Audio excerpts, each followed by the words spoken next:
Assalamualaikum warahmatullahi wabarakatuh. Sebelumnya izin memperkenalkan diri. Nama saya Regania Sapitri dari Prodi D4 Anestesiologi dengan NPM 211FI 03088. Nah, di sini saya akan mempresentasikan tentang sistem reproduksi pada manusia.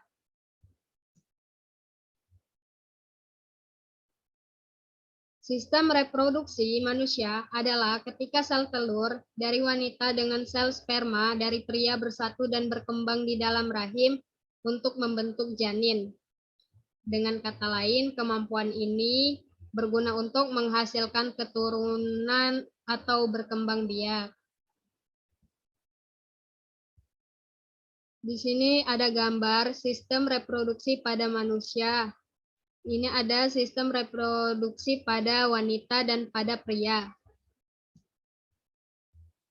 Di sini ada alat reproduksi pada laki-laki. Ada kandung kemih, vas deferens, penis, saluran uretra, dan lain-lain. Yang pertama ada penis, berfungsi sebagai saluran kencing atau urin, sekaligus tempat keluarnya sperma. Yang kedua ada skrotum, berperan untuk menjaga suhu testis agar sesuai untuk memproduksi sperma.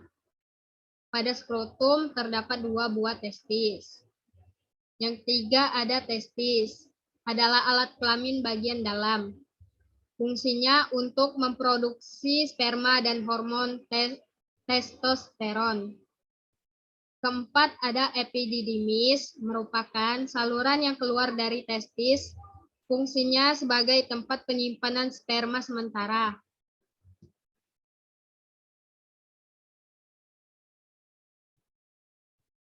Nah, yang kelima ada saluran uretra, adalah saluran yang terdapat dalam penis dan merupakan akhir dari saluran reproduksi. Perannya sebagai saluran keluarnya sperma dan urin. Yang keenam ada vesicula seminalis, merupakan kelenjar yang menghasilkan zat yang berisi basa alkali, fruktoksa atau gula monosakarida, hormon prostaglandin, dan protein pembekuan. Yang ketujuh ada kelenjar prostat yang terletak di bawah kandung kemih. Nah, fungsinya adalah untuk menghasilkan cairan yang bersifat asam. Yang ke-8 ada kelenjar Cooper yang menghasilkan lendir dan cairan yang bersifat basah. Fungsinya untuk melindungi sperma dengan cara menetralkan urin yang memiliki pH asam yang tersisa dalam uretra. Cairan tersebut juga melapisi uretra dan untuk mengurangi kerusakan pada sperma selama ejakulasi. Nah, di sini ada gambar sistem reproduksi pada wanita. Sini ada tabung falopi, indung telur, rahim, serviks, dan vagina. Nah, ini membran pitelin adalah selaput tipis transparan yang membungkus sel telur.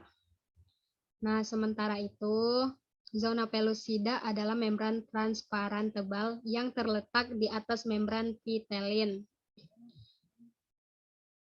Nah, corona radiata adalah membran terluar yang dibentuk oleh sel-sel folikel.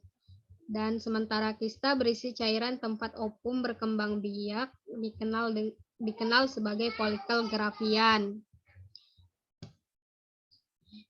Yang pertama ada vagina, yaitu saluran yang menghubungkan lingkungan luar dengan rahim sekaligus tempat mengalirnya darah menstruasi ke saluran keluarnya bayi. Yang kedua ada serviks, merupakan struktur rahim bagian bawah yang menyempit atau membuka ke arah vagina.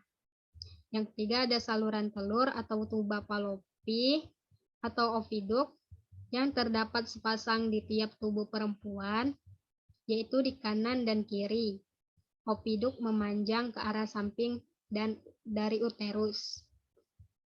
Fungsinya yaitu membawa sel telur dari infundibulum ke rahim. Pada saluran inilah terjadi fertilisasi atau pembuahan.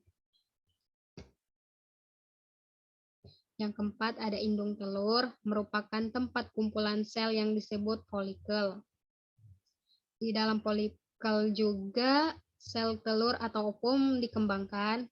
Kemudian folikel juga menghasilkan hormon perempuan yaitu estrogen dan progesteron. Yang kelima ada rahim, berfungsi sebagai tempat berkembangnya janin setelah sel telur dibuahi oleh sel sperma. Kemudian dinding rahim, endometrium, berperan dalam pembentukan plasenta. Dan yang terakhir ada sel telur yang dihasilkan di indung telur disebut juga sebagai ovum. Kemudian ovum termasuk ke dalam alesital atau tanpa kuning telur dan mengandung butiran kortikal, trombosit kuning.